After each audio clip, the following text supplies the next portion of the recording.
ప్రకటన గ్రంథం 2వ అధ్యాయము 12 నుండి 17 వచనాల వరకు త్వరగా మనం చదువుకుందాం రండి. ఇంకా దయచేసి మైక్ యంత్రం ద్వారా వింటున్న తమ్ముళ్ళు చెల్లెళ్ళు త్వరగా మీరు కూడా రావాలని ప్రభు పేరిట తెలియజేస్తున్నాను. అలాగే ఆన్లైన్లో చూస్తూ ఫేస్బుక్, యూట్యూబ్, ఇన్స్టాగ్రామ్ ఆయా కార్యక్రమాల్లో మీరు చూస్తూ ఫాలో అవుతూ ఆయా సమయంలో రికార్డు వీడియో అప్లోడ్ చేసినప్పుడు కూడా మీరు వింటున్న వాళ్ళందరూ కూడా ప్రత్యేకమైన వందనాలు తెలియజేస్తున్నాను. ప్రార్థన పూర్వకంగా నేర్చుకుందారండి. ప్రకటన గ్రంథం 2వ అధ్యాయం 12 వచనం చదువుదాం. పెర్గమాలో ఉన్న సంఘపు దూతకు ఇలాగు రాయుము, వాడి అయిన రెండంచులు గల ఖడ్గము గలవాడు చెప్పు సంగతులేమనగా, సాతాను సింహాసనమున్న స్థలములో నీవు కాపురమున్నావా నేను ఎరుగుదును. మరియు సాతాను కాపురమున్న ఆ స్థలములో నాయందు విశ్వాసి అయి ఉండి నన్ను గూర్చి సాక్షి అయిన అంతిపైన వాడు మీ మధ్యను చంపబడిన దినముల్లో నీవు నా నామమును గట్టిగా చేపట్టి నా యందు విశ్వాసమును విసర్జింపలేదని నేను ఎరుగుదును. అయినను నేను నీ మీద కొన్ని తప్పుదములు మోపవలసి ఉన్నది. అవేవనగా, విగ్రహములకు బలిచ్చిన వాటిని తినుటకును, జారత్వము చేయుటకును, ఇశ్రాయేలుకును ఉరియుండుమని బలాకునకు నేర్పిన బిలాము బోధను అనుసరించి వారు నీలో ఉన్నారు. అటువలే నికోలైతుల బోధ ననుసరించి వారు నీలో ఉన్నారు. 16 వచనం, కావున మారు మనసు పొందుము, లేని ఎడల నేను నీ యొద్దకు త్వరగా వచ్చి నా నోట నుండి వచ్చు ఖడ్గము చేత వీరితో యుద్ధము చేసేదను. 17 వచనం, సంగములతో ఆత్మ చెప్పుచున్న మాట చెవిగలవాడు వినుగాక. జయించి వానికి మరుగై ఉన్న మన్నాను భుజింపనెత్తును, మరియు అతనికి తెల్లని రాతినిత్తును. ఆ రాతి మీద చెక్కబడిన ఒక క్రొత్త పేరుండును. పొందిన వానికే కానీ అది మరి ఎవనికి తెలియదు. ప్రార్థన చేసుకుందామా? కళ్ళు మూసుకుందాం, ప్రార్థన చేసుకుందాం. పిల్లలను కొంచెం కదలకుండా కూర్చోమ్మా. పరిశుద్ధుడైన తండ్రి, ప్రేమ కలిగిన మా ప్రభువా, నీకు వందనాలు. ఈ చక్కని సమయంలో అల్పుడునైన దీనదాసుడికి మరొక్క పర్యాయం ప్రకటన గ్రంథంలోని 3వ సంఘమును గురించి ధ్యానం చేయటానికి, నేర్చుకోవడానికి మాకిచ్చిన సమయాన్ని బట్టి కోట్లాది స్తోత్రాలు చెల్లిస్తూ ఉన్నాను. ఈ మాటలు గత దినాల్లో కాన్ఫరెన్స్ కాల్లో అనేకులను ప్రభావితం చేశాయి. ఈరోజు సంఘమునకు ఆన్లైన్లో వీక్షిస్తున్న అనేక మందికి కూడా ఈ మాటలు అనేకులకు ఆశీర్వాదకరంగా ఉంచుతున్నావని నమ్ముతూ బలముతో ప్రార్థిస్తున్నాను. తండ్రి, నన్ను నీ సిలువ సాటును మరుగుపరుచుకొని బలముగా వాడుకొనమని నీ సహాయాన్ని కోరుకుంటున్నాను పరమ తండ్రి. ఆమేన్. మరొకసారి వచ్చిన మీ అందరికీ వందనాలు. దేవుడు మీకు తోడైయుండును గాక. హల్లెలూయా. ఇక్కడ మనం చూస్తున్న దృశ్యాలు మనం చూసినట్లయితే, ప్రియదేవుని బిడ్డలారా, ఈ వారం మనం నేర్చుకోబోయే సంఘం పేరు ఏంటంటే పెర్గము. ఏం పేరు? పెర్గము. పోయిన వారం స్మర్ణ, అంతకుముందు వారం ఎఫెసీ. సంఘాలు ఎన్ని ఉన్నాయి అంటే ప్రకటన గ్రంథంలో 7 సంఘాలు ఉన్నాయి. 7 అనే మాటలో సంపూర్ణత ఉంది, పరిపూర్ణత ఉంది, పవిత్రత ఉంది, పరిశుద్ధత ఉంది, ఇంకా చాలా విషయాలు ఉన్నాయి.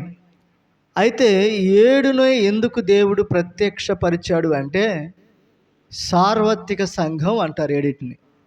అంటే భూమండలం మీద ప్రపంచంలో ఉన్న ప్రతి సంఘాలన్నింటినీ కలిపి సార్వత్రిక సంఘం అంటారు.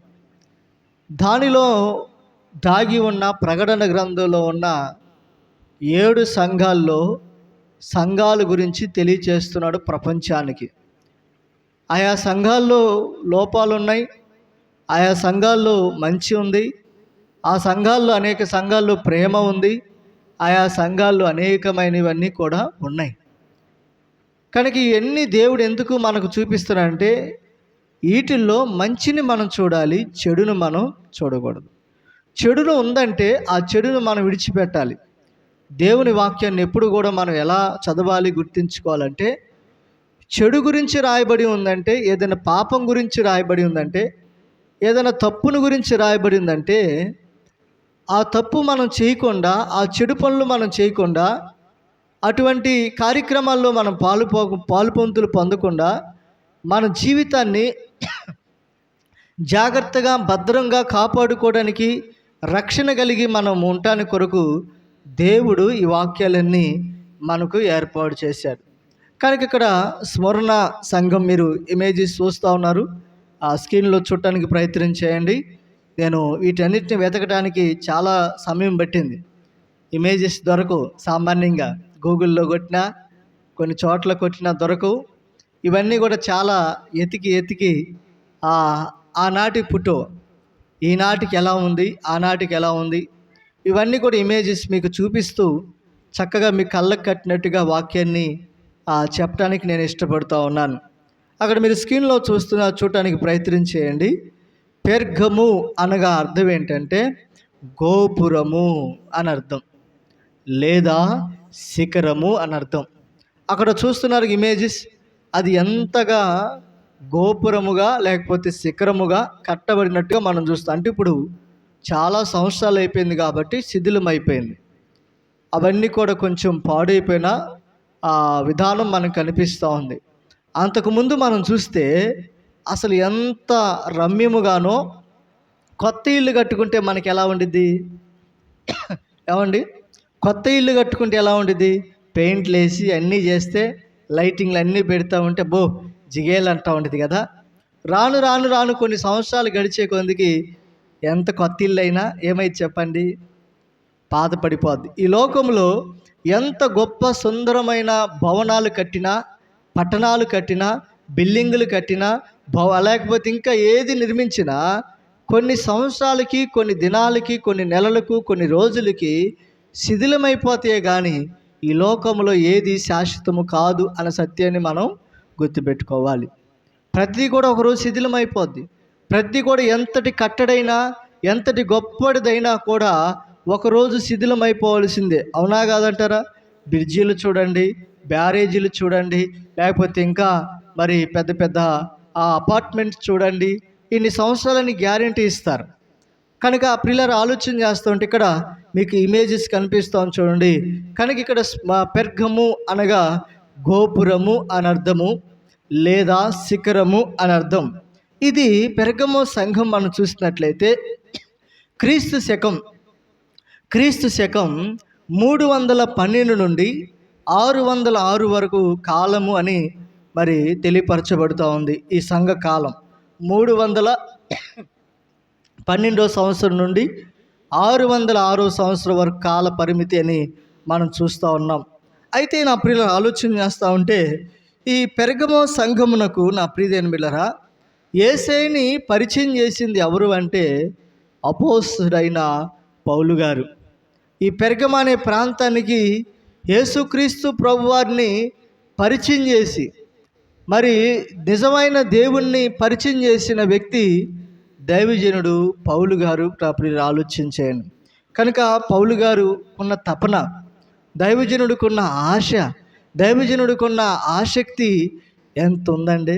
ఒక ఆత్మ కూడా నశించిపోకూడదు, ఒకళ్ళు కూడా పాడైపోకూడదు, అందరూ దేవుని తెలుసుకోవాలి అని మారు మనసును గురించిన వర్తమానాలు, ప్రసంగాలు చేస్తూ దేవుని రాజ్యం సమీపిస్తుంది, పరలోక రాజ్యం సమీపిస్తుంది, ఇదిగోండి మీ కొరకు, నా కొరకు, మనందరి కోసం పరలోకం నుండి భూలోకాన్ని దిగి వచ్చిన ఆ యొక్క యేసుక్రీస్తు ప్రభువారు మన కోసం ఈ లోకానికి వచ్చి తన ప్రాణాన్ని ఇచ్చుడని మరి చెప్పటం ద్వారా అనేక మంది కూడా యేసు ప్రభుని సొంత రక్షకునిగా అంగీకరించిన వాళ్ళు కోట్ల మంది, లక్షల కోట్ల మంది ఉన్నారు పిల్లరా.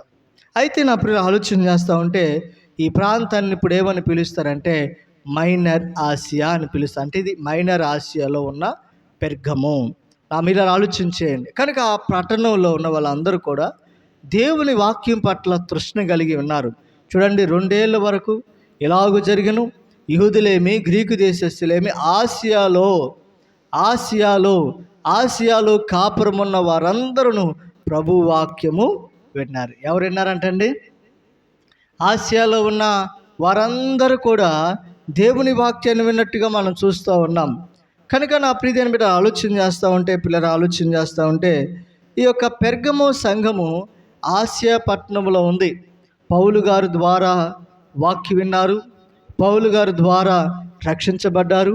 పౌలు గారి ద్వారా నా ప్రియమైన బిడ్డరా ఆలోచన చేస్తే ఆధునిలో సంఘము స్థాపించబడినట్టుగా కూడా మనం చూస్తూ ఉన్నాం. పిల్లలు ఆలోచన చేస్తూ ఉంటే ఇంకా కొంచెం ముందుకెళ్ళటానికి ప్రయత్నించేద్దాం.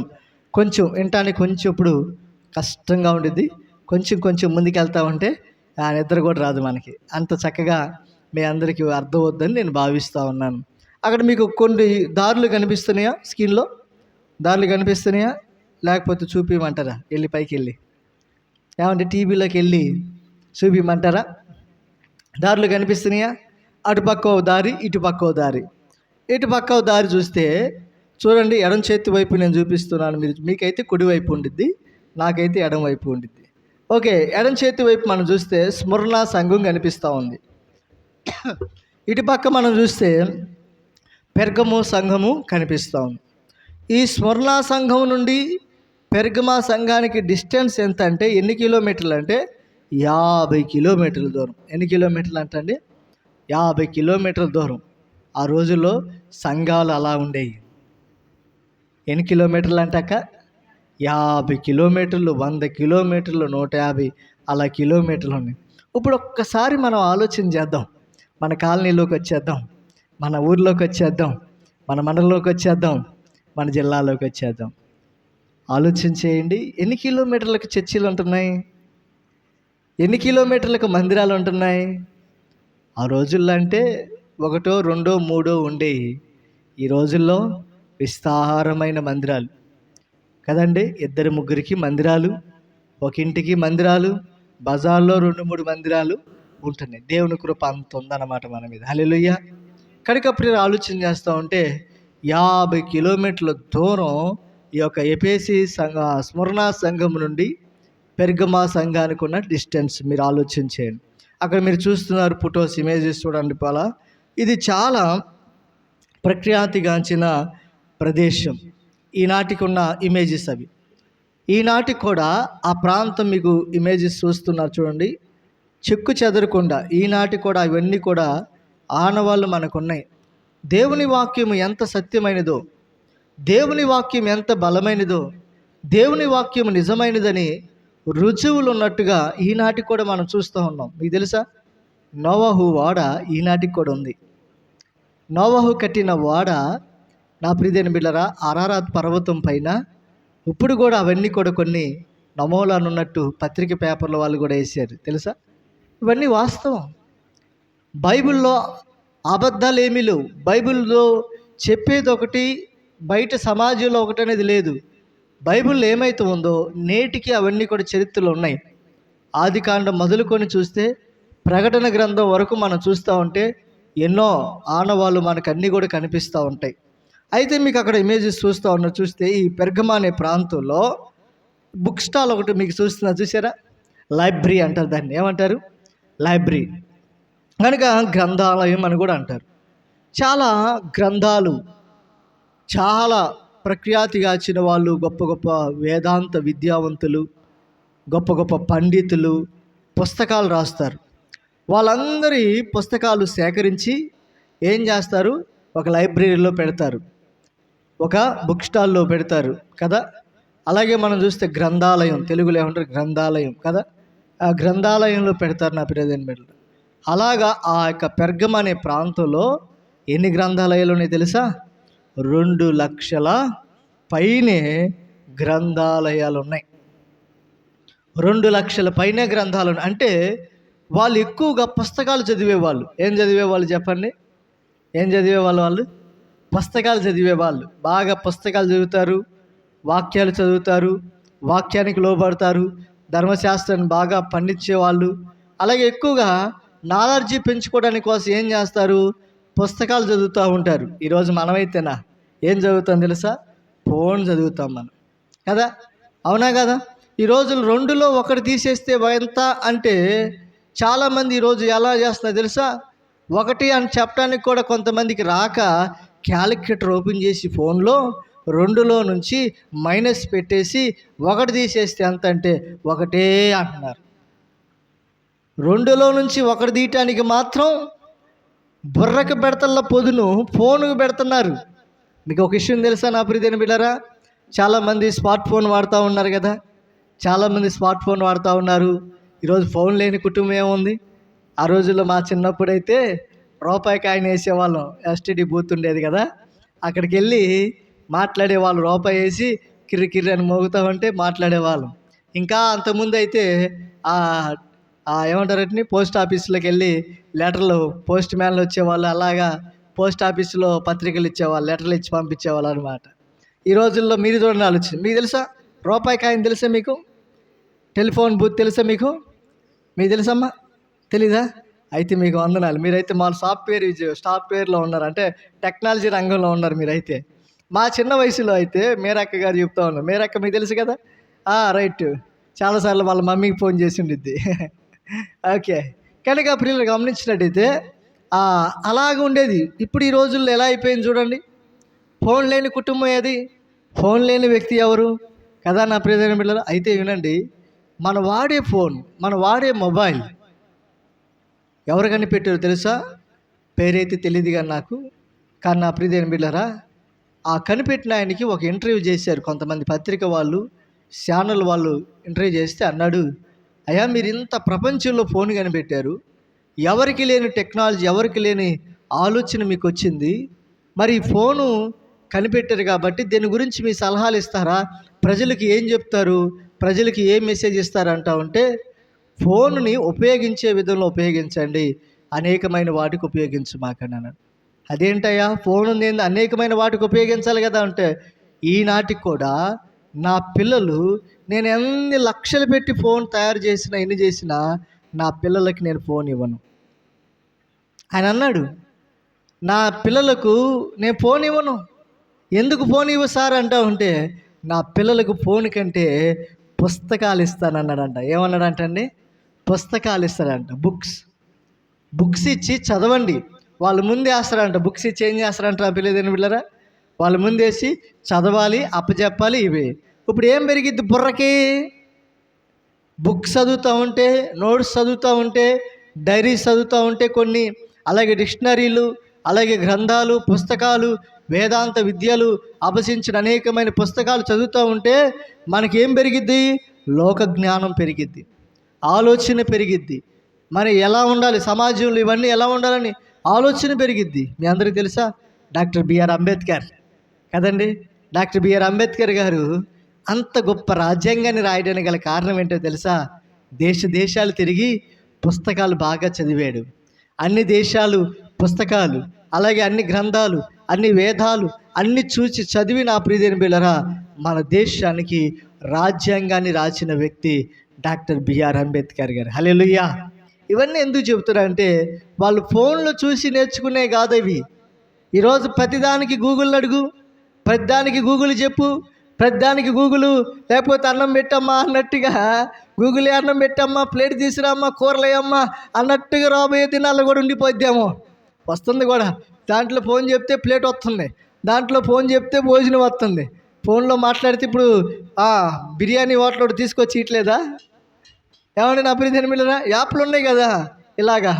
అలాగే రాబోయే దినాల్లో కూడా ఇంకా ఏది చేయాలన్నా, ఏ పని చేయాలన్నా మనకి ఏమిటంట గూగుల్ తల్లి ఉన్నట్టుగా చాలామంది గూగుల్లో అడిగేస్తాం. దయచేసి వినండి, దాన్ని పక్కన పెట్టండి, దేవుని వాక్యానికి సమయాన్ని ఇవ్వండి. హల్లెలూయా. దాన్ని పక్కన పెట్టండి, పుస్తకాలు చదవండి. బైబిల్తో పాటు పుస్తకాలు చదవాలి. బైబిల్తో పాటు కొంతమంది దైవజనులు, మిషనరీలు అనేక మంది రాసిన పుస్తకాలు చదవాలి. నేను కూడా అంతే. పలుమారు మీరు నా ర్యాక్లో చూస్తూ ఉంటే, బయటికి వెళ్ళేటప్పుడు ర్యాక్లో చూస్తే చాలా పుస్తకాలు ఉంటాయి. చాలామంది గొప్ప దైవజనులు, గొప్ప సాక్ష్యాలు, అనేకమైన విధానంతో కూడిన అద్భుతమైన మాటలు గురించి, వారు అనుభవాల గురించి రాసిన పుస్తకాలు చాలా. ఎక్కడికి వెళ్ళినా, నేనే ప్రాంతానికి వెళ్ళినా అక్కడ బుక్ స్టాల్ దర్శిస్తాను. అక్కడ విలువైన బుక్స్ ఏమైనా ఉంటే చదువుకొని నేను తీసుకొచ్చి పెట్టుకుంటా. ఆయా సందర్భాల్లో ఉపయోగపడతా ఉంటాయి. కనుక పిల్లలు ఆలోచన చేయండి, ఇలాంటి వాటికి మనం సమయాన్ని ఇస్తే, పుస్తకాలు ఎక్కువ చదువుతా, ప్రార్థన చేసుకుంటా, వాక్యం చదువుకుంటా ఉంటే మనకు ఎంతో అద్భుతమైన జ్ఞానం మనకు దేవుడు ఇస్తాడు. ఈ యొక్క పెర్గము సంఘములో ఎన్ని గ్రంథాలయాలు ఉన్నాయి అంటండి? ఎన్ని గ్రంథాలు ఉన్నాయి? 2,00,000 పైనే గ్రంథాలయాలు ఉన్నాయి. కనుక అయితే ఒక మాట మీరు చెప్పండి, గమనించండి, ఆలోచించండి. ఇక్కడ మీకు బొమ్మ కనిపిస్తుందా? నిద్రపోయి అందరూ చెప్తాం హల్లెలూయా. నిద్రపోతున్నారండి? కొంచెం గిచ్చుకోండి, ఇబ్బంది ఏం లేదు. నొప్పి తగిలింది అనుకోండి, అప్పుడే నిద్ర వస్తుంది. మేము పోవాలి, నిద్ర పోవాలంటే కదండి. గమనించినట్టయితే పిల్లలు చాలామంది తెలుసు మీకు, పిల్లలు చాలామంది వారు నిద్రపోరు, తల్లిదండ్రులు నిద్ర పెడతారు. అవునా కాదంటారా? తల్లిదండ్రులు పెడతారు. మనమేమో ఒరే జో జో జో జో పనుకోమని అంటూ ఉంటాం. మనకేం తెలుసా? వాడు మళ్ళీ నిద్రలో పంపిస్తున్నాడు కదా. మీరందరూ మీ నిద్ర నాకు వచ్చిద్దేమో. హల్లెలూయా కదండి. ఇక్కడ మీకు ఒక ఇమేజ్ కనిపిస్తుంది చూడండి, ఆలోచించేయండి. ఆమె నా ప్రియమైన బిడ్డలారా ఆ యొక్క ఆలోచన చేస్తూ ఉంటే గ్రీక్ దేవత అయిన పేరు ఏంటంటే అర్తిమాదేవి. ఏంటి పేరు? అర్తిమాదేవి. ఏం పేరు? అర్తిమాదేవి. ఈమెకి మరొక పేరు ఏంటంటే వైద్య దేవత అంటారు. ఏమంటారు ఈమెని? వైద్య దేవత. చాలా ప్రఖ్యాతిగాచిన పేరు ఈమె గురించి. చాలా కొన్ని ప్రాంతాల్లో హాస్పిటల్లో మీరుకి వెళ్తే అక్కడ వైద్య దేవత బొమ్మ ఉంటుంది. మీరు చూసారా? కొన్ని ప్రాంతాల్లో హాస్పిటల్లో వైద్య దేవత బొమ్మ ఉంటుంది. ఆమెకి ఏదో పెట్టి ఏదో చేస్తారు, ఇక మనకు తెలియదు. కానీ నేను కూడా చూసే కొన్ని ప్రాంతాలకు వెళ్ళినప్పుడు వైద్య దేవత బొమ్మ ఉంటుంది అనమాట. ఆమె పేరేంటంటే, అసలు పేరేంటి? గ్రీక్ భాషలో అర్తిమాదేవి అంటారు. ఏం పేరు అంటారు? అర్తిమాదేవి. చక్కగా మార్తమ్మలాగా ఉంది కదండి. మార్తమ్మ కూడా దేవదూత అయిపోతే బాగుంది అనుకుంటుందేమో. హల్లెలూయా కదండి. అర్తిమాదేవి. ఈమెకి చాలా బిరుదు ఉంది. ఏంటంటే పిల్లలు లేని వాళ్ళు ఆమె దగ్గరికి వెళ్తే పిల్లలు పుడతారు. ఎందుకంటే ఈమెకు ఒక పేరుంది. ఏంటి? వైద్య రంగంలో ఒక మంచి పేరుంది. ఏమంటే నా ప్రియమైన బిడ్డలారా, ఆ వైద్య శాస్త్రంలో మంచి గొప్ప పేరుంది. కాబట్టి ఈమెని నా ప్రియమైన బిడ్డలు ఆలోచన చేస్తూ ఉంటే ఏమని పిలుస్తారు? నా ప్రియమైన బిడ్డలారా, వైద్య దేవత అని పిలుస్తారు. ఏమని పిలుస్తారు? వైద్య దేవత. కనుక నా ప్రియమైన బిడ్డలారా, ఈమె పెర్గమ అనే ప్రాంతంలో చాలా ప్రసిద్ధి చెందిన వ్యక్తి. ఆ పట్టణంలో వైద్యులు చాలామంది టెక్నాలజీ అంటే నాటు వైద్యాలు, ఈరోజు చాలా ప్రాంతాల్లో మనం చూస్తున్నాం కదా, నాటు వైద్యాలు వాడుతున్నారు కదా. అలాగే ఇవన్నీ కూడా ఎక్కడ పుట్టుకొచ్చినాయి అంటే అక్కడ పుట్టుకొచ్చినాయి. అన్నీ కూడా ఆ ప్రాంతంలోనే పుట్టుకొచ్చినాయి. ఇవన్నీ కూడా పెర్గమ అనే ప్రాంతంలోనే. అవి చూసారా మీరు? అన్నీ అక్కడ అనేకమైన అవన్నీ కనిపిస్తున్నాయి కదా. ఇవన్నీ కూడా అవి నేటికి కూడా ఆ ప్రాంతంలో ఎక్కువగా అమ్ముడుపోతూ ఉంటాయి. ఎక్కువగా అనేక దేశాలు ట్రాన్స్పోర్ట్ చేస్తూ ఉంటారు, అనేక ప్రాంతాలు పంపిస్తూ ఉంటారు గమనించినట్లయితే. కనుక ఆలోచన చేస్తూ ఉంటే నా ప్రియమైన బిడ్డలారా, ఈ పెర్గమ సంఘములో ఈ అర్తిమ అనే దేవి మరి చాలా విధానంగా ఏం చేయిందంటే వైద్య దేవతగా కొలిచి నిజమైన దేవుని తెలుసుకోకుండా చాలామంది లోక సంబంధమైన గుడ్డితనంలోనికి వెళ్ళిపోతూ ఉన్నారు. ఈరోజు నా ప్రియులు చాలామంది నీకున్న రోగం తగ్గించాడు అనుకోండి, డాక్టర్ గారు దేవుడు అయిపోతున్నాడు కదా. గుండె తీసి గుండె పెట్టాడంటే దేవుడు అంటాం. కానీ ఆ గుండె పెట్టినోడు ఎవరు ఉంటాడు మరి? గుండె అసలు కలుగు చేసిన వాడు, నిన్ను సృష్టించిన వాడు ఎవరు మరి? డాక్టరే దేవుడైపోతే, లేకపోతే ఇంకో వ్యక్తే దేవుడైపోతే, నిన్ను కలుగు చేసిన వాడు ఏమైపోవాలి? నిన్ను సృష్టించిన వాడు ఏమైపోవాలి? నిన్ను కన్నవాడు ఏమైపోవాలి? ఆలోచించేయాలి. ఆయన నిజమైన దేవుడు. ఆ దేవుని పరిచయం చేయడానికే అపోస్తలైన పౌలు ఈ పెర్గమ సంఘానికి వెళ్ళాడు. పెర్గమ అనే ప్రాంతానికి వెళ్ళినట్టుగా, పట్టణానికి వెళ్ళినట్టుగా మనం చూస్తాం. మీరు చూస్తున్న ఇమేజెస్ చూడడానికి ప్రయత్నించండి. అవి చాలా తేట తెల్లగా మీకు కనిపిస్తూ ఉన్నాయి. చూడండి. అయితే నా ప్రియమైన బిడ్డలారా, దేవుడి సంఘానికి ఎలా ప్రత్యక్షమవుతున్నాడో చదువుదాం రండి. 12వ వచనం. పెర్గమలో ఉన్న సంఘపు దూతకు ఇలాగు రాయము, వాడి అయిన 2 అంచులు గల ఖడ్గము గలవాడు చెప్పు సంగతులేమనగా. ఏమన్నాడండి? వాడి అయిన 2 అంచులు గల ఖడ్గము గలవాడు చెప్పు సంగతులేమనగా. దేవుడు ఎలా ప్రత్యక్షమవుతున్నాడంటే సంఘానికి నా ప్రియమైన బిడ్డలారా, 2 అంచుల ఖడ్గము గలవాడుగా, 2 అంచుల ఖడ్గము గలవాడుగా ప్రత్యక్షమవుతున్నాడు. ఇదే మాట ప్రకటన గ్రంథం 1వ అధ్యాయము 16 వచనం మనం చూస్తే, ఆయన తన కుడి చేత 7 నక్షత్రములు పట్టుకొని ఉండెను, ఆయన నోట నుండి రెండంచులు గల వాడి అయిన ఖడ్గం ఒకటి బయలు వెళ్ళుచుండెను. ఆయన ముఖము మహా తేజస్సుతో ప్రకాశిస్తున్న సూర్యుని వలె ఉండెను. హల్లెలూయా. ఎలా ఉందంటండి? ఆయన చేతిలో నక్షత్రములు, 7 నక్షత్రములు పట్టుకొని ఉన్న ఆయన నోట నుండి ఏముందంటే ఆయన నోట నుండి రెండంచులు గల వాడి అయిన ఖడ్గం ఒకటి బయలు వెలుచు ఉందంట. అంటే అర్థం ఏంటంటే వాక్యమే ఖడ్గమై ఉన్నది. హల్లెలూయా. ఏమైందంటండి? వాక్యమే ఖడ్గం. కనుక దేవుని వాక్యం ఎలాంటిదంట? సుత్తి లాంటిది, ఉలి లాంటిది, ఖడ్గము లాంటిది, పొదునైనది. నా ప్రియమైన బిడ్డలారా, మీరు ఇంట్లో వాడతారా కత్తులు వాడతారా? చూపిస్తారా? షాకులు వాడతారా? కత్తులు వాడమండి, మేము గొడ్డల్లే వాడతామంటారా? ఏమండి నా ప్రియమైన బిడ్డలారా? రైట్. అయితే మీకు కత్తులు వాడితే ఒక పక్క పొదునుండిద్దా, 2 పక్కల పొదునుండిద్దా? ఓ పక్కే ఉండిద్ది. కానీ ఖడ్గానికి వచ్చేసరికి ఎలా ఉండి తెలుసా? 2 పక్కల ఏముండిద్దంటండి? 2 పక్కల అటు ఇటు ఉండిద్ది పొదును. అటు తెగపోతే ఇటు, ఇటు తెగితే అటు అన్నట్టుగా 2 పక్కల పొదునుంటా ఉండిద్ది. నా ప్రియమైన బిడ్డలు ఆలోచించేయండి. కనుక వాక్యమే ఖడ్గం. ఈ వాక్యము మనల్ని ఏం చేస్తుందంటే సరిదిద్దుతూ ఉంది, సరిచేస్తూ ఉంది. వాక్యమైన దేవుడిని ఇక్కడ ఎలా ప్రత్యక్షమవుతున్నాడంటే నా ప్రియమైన బిడ్డలారా, వాడి అయిన రెండంచులు ఖడ్గము గలవాడు చెప్పు సంగతులేమని. అంటే ఒక ఖడ్గముగా ప్రత్యక్షమవుతూ ఉన్నాడు దేవుడు. వాడి అయిన రెండంచులు ఖడ్గము గలవాడుగా సంఘముతో మాట్లాడుతూ ఉన్నాడు. ఆ మాట్లాడే మాటే దేవుని వాక్యము. నీ వాక్యమే నన్ను బ్రతికించెను, బాధలలోనే మదినిచెను. నీ వాక్యమే నన్ను బ్రతికించెను, బాధలలోనే మదినిచెను. కృపాశక్తి దయాశక్తి సంపూర్ణుడా, వాక్యమై ఉన్న యేసు వందనమయ్యా. కృపాశక్తి దయాశక్తి సంపూర్ణుడా, వాక్యమై ఉన్న యేసు వందనమయ్యా.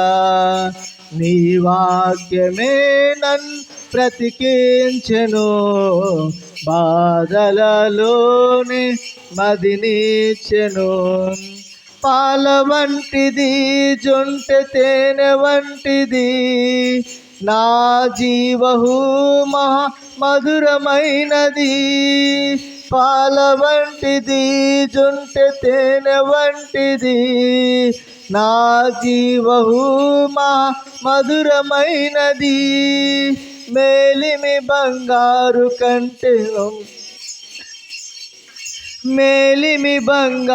కంటే పొందదగినది, రత్నరాసుల కంటే కోరదగినది. రత్నరాసుల కంటే కోరదగినది. నీ వాక్యమే నన్ను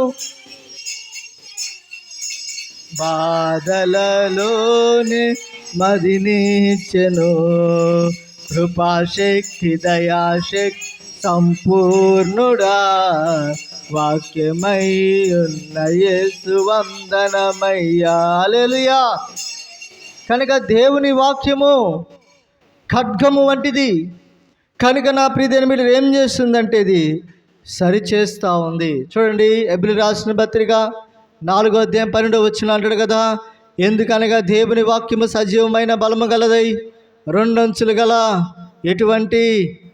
ఎటువంటి ఖడ్గము కంటెను వాడిగా ఉండి ప్రాణాత్మలను కీళ్లను మూలుగులను విభజించినట్లు దూచుచు హృదయం యొక్క తలంపులను ఆలోచనలను పరిశోధించును. హల్లెలూయా, హల్లెలూయా, హల్లెలూయా. ఏం చేస్తుందంట నా ప్రియమైన బిడ్డది? అనేకులను సరిచేస్తుందంట.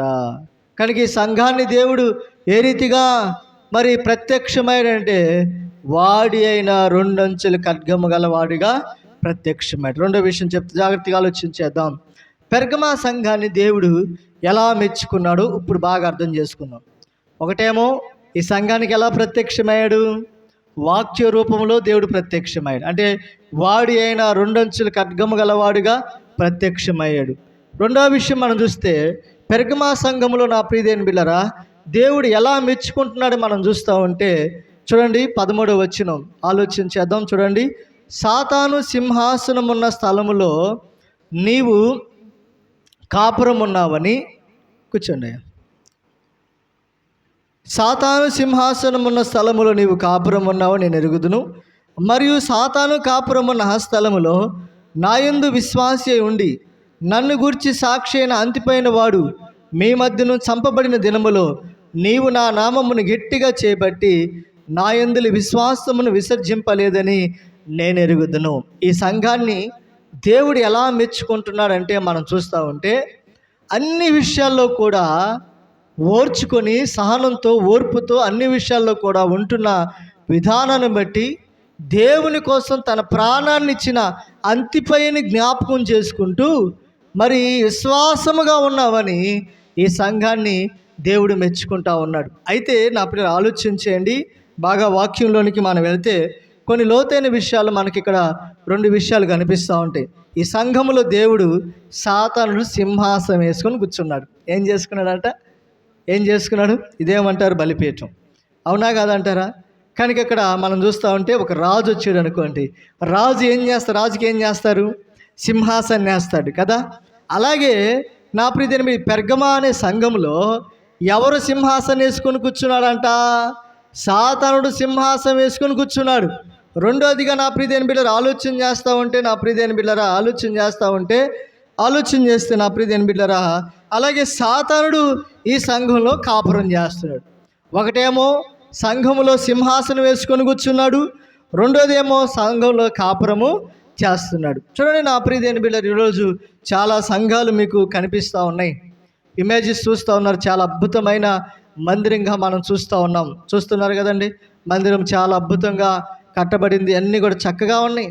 కనుక ఆలోచన చేస్తూ ఉంటే ఈ సంఘములో నా ప్రియమైన బిడ్డరా సాతానుడు సింహాసనం వేసుకొని కూర్చున్నాడు. వేసుకొని కూర్చున్నాడు? సింహాసనం వేసుకొని కూర్చొని కదలకుండా వచ్చే వాళ్ళందరిని ఏం చేస్తున్నాడు? మందిరానికి వచ్చే వాళ్ళని, విశ్వాసులను, లేకపోతే వాక్యం మీద ఆధారపడ్డ వాళ్ళని, అలాగే దేవుణ్ణి ఆరాధించే వాళ్ళందరూ కూడా మనసులను డైవర్ట్ చేయబోతున్నాడు. ఏర్పరచబడిన వారు కూడా ఏం చేస్తున్నాడు? ఏర్పరచబడిన వారిని కూడా ఏం చేయబోతున్నాడు సాతానుడు? పక్క ద్రోవలోనికి తీసుకుని వెళ్ళటానికి వాడు పని అదే. ఏంటంటండి, సిద్ధపడిన వారిని, బాగుపడుతున్న, చక్కగా పాపం విడిచిపెట్టి, లోకాన్ని విడిచిపెట్టి, శాపాన్ని విడిచిపెట్టి, త్రాగుడు విడిచిపెట్టి, తప్పుడు పనులన్నీ వదిలిపెట్టి పరిశుద్ధంగా జీవిస్తూ ఉండ కుటుంబాల్లో జొరబడి వాళ్ళ మధ్య భేదాలు తీసుకొచ్చి, సంఘాల్లో భేదాభిప్రాయాలు తీసుకొచ్చి, అనేకమైన గలిబిలు తీసుకొచ్చి వాడు ఏం చేస్తున్నాడు నా ప్రియమైన బిళ్ళరా? చిచ్చు పెడతా ఉన్నాడు సంఘాల్లో నేటి దినాల్లో.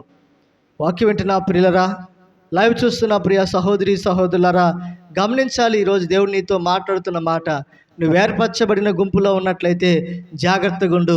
సాతానుడు ఏదో ఒక రీతిగా నిన్ను పడేయాలని చూస్తూ ఉంటాడు. సాతానుడు ఏదో ఒక రీతిగా నీ కుటుంబంలో జరపడి, నీ యొక్క మంచి సంసార జీవితంలో కుటుంబంలో జరపడి నిన్ను నాశనం చేయటానికి, పాతాళములకు తీసుకుని వెళ్ళటానికి వాడు కంకణం కట్టుకొని ఉన్నాడు. ఎక్కడో లేడు, వాడు సింహాసనం వేసుకొచ్చింది ఎక్కడో కాదు, నీ ఇంట్లోనే. ఎక్కడంటండి? నీ ఇంట్లోనే, ఎక్కడో కాదు, ఏ స్థలంలో కాదు నా ప్రియమైన బిడ్డలారా, మందిరంలోనే కదా.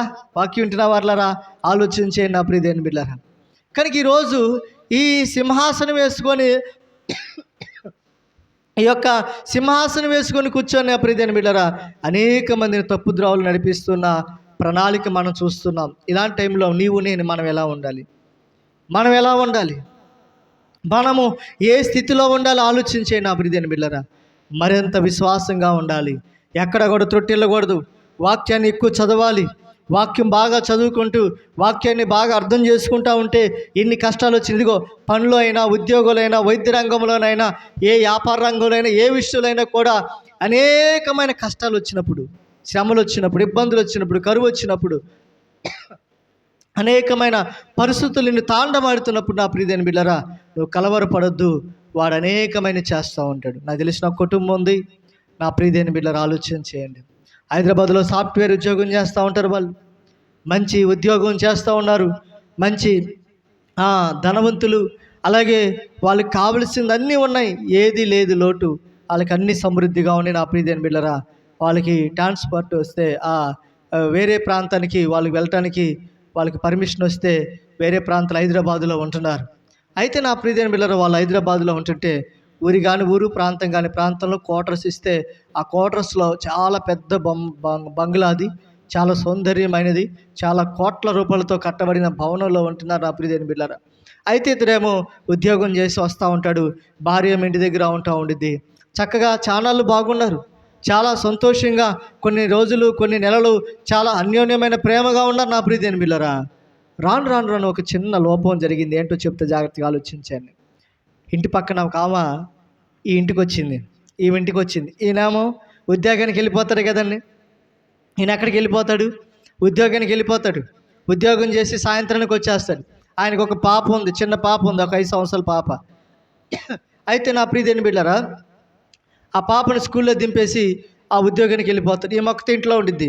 అలాంటి టైంలో నా ప్రియమైన బిడ్డలారా, ఈయన ఉద్యోగంకి వెళ్ళంగానే ఇంటి పక్కన ఒక ఆమె వచ్చి, అక్క బాగున్నావా, ఏమంటారు, ఆంటీ బాగున్నావా, పిన్న బాగున్నావా అని అట్ట మాటలు కలుపుకొని కొన్నాళ్ళు బాగానే ఉంది. తర్వాత నా ప్రియమైన బిడ్డలారా, ఆలోచన చేస్తూ ఉంటే ఒక నొప్పి అంటించింది. ఏమంటింది తెలుసా? మీ ఆయన ఎందుకు ఆలస్యం వస్తున్నాడో తెలుసా నీకు? నా మాట మీకు అర్థమైందా? అమ్మా, మీ ఆయన ఎందుకు ఆలస్యంగా వస్తున్నాడో తెలుసా అక్క, ఆంటీ, పిన్ని అని అందంట. అప్పుడు ఈమెకి మదిలో ఇంకేం పుట్టింది? చాలా ఆలోచనలు వచ్చేసింది. చాలా ఆలోచనలు వచ్చి ఆ కుటుంబం చాలా చంద్రబిందరైపోయిన పరిస్థితి చూస్తున్నాం. చివరికి ఆ చిన్న పిన్నను పెట్టుకొని మందు దాగి ఉరేసుకొని చచ్చిపోయిందండి. భర్త వచ్చేదాకా కూడా ఆలోచించే, భర్త వచ్చే దాకా కూడా ఉండలా. భర్త వచ్చి ఎలాయొచ్చు కదా, నువ్వు ఎందుకు ఇట్లా చేస్తున్నావు ఏంటి అని అడగొచ్చుగా. అసలు భర్తకి ఏ పాపం తెలియదు, ఏ తప్పు తెలియదు. కానీ ఒక నిందేసి, ఒక మచ్చబెట్టి, ఒక పొల్ల వెలిగించి వెళ్ళిపోయింది. ఆమె బాగానే ఉంది, కానీ ఏం మాత్రం తన కుమార్తె మాత్రం ప్రాణాలే కోల్పోయింది. కనుక ప్రియ చెల్లెళ్ళు, ప్రియ సహోదరులు, తల్లులు వినండి. దేవుడు నీతో మాట్లాడుతున్న ప్రతి విషయంలో తొందరపాటు అనవసరం. ప్రతి విషయంలో తొందరపాటుతనం, పాజిటివ్ డెసిషన్ తీసుకొని ఏదేదో చేయాలనుకుంటూ పోతే చివరికి మనమే నష్టపోతాం, చివరికి మనమే ఇబ్బంది పడతాం. సాతానుడు అలాగే ఉర్రేగిస్తూ ఉంటాడు, ఇచ్చేయి ఏం కాదు. అవ్వమ్మను కూడా అదే అన్నాడు, ఈ పండు తింటే నువ్వు దేవదూత అయిపోతావు, ఈ పండు తింటే నువ్వు మహిమ శరీరం ఈ పండు తింటే చాలా శక్తులు వచ్చేస్తాయి అని ఆశలు చూపించాడు. ఎవరికి? అవ్వమ్మకి చాలా ఆశలు చూపించడానికి. పాప అవ్వమ్మ కూడా ఏమైపోయింది? మోసపోయింది కదా. అందుకని సహోదరులు, మీ అందరికి వందనాలు. మీరందరూ కూడా మోసపోకుండా ఉండండి. హల్లెలూయా. కనుక నా ప్రియులు ఆలోచన చేస్తూ ఉంటే ఎన్ని శ్రమలు వచ్చినా, ఎన్ని ఇబ్బందులు వచ్చినా నిలబడ్డ సంఘము ఈ యొక్క పెర్గమా సంఘం. ఇమేజ్ చూస్తున్నారు కదండి, నిలబడ్డ సంఘం ఏంటంట? పెర్గమా సంఘం. కనుక ఈ పెర్గమా సంఘమును మనం చూస్తే, కనుక ఈ పెర్గమా సంఘంలో మనం చూస్తే మీకు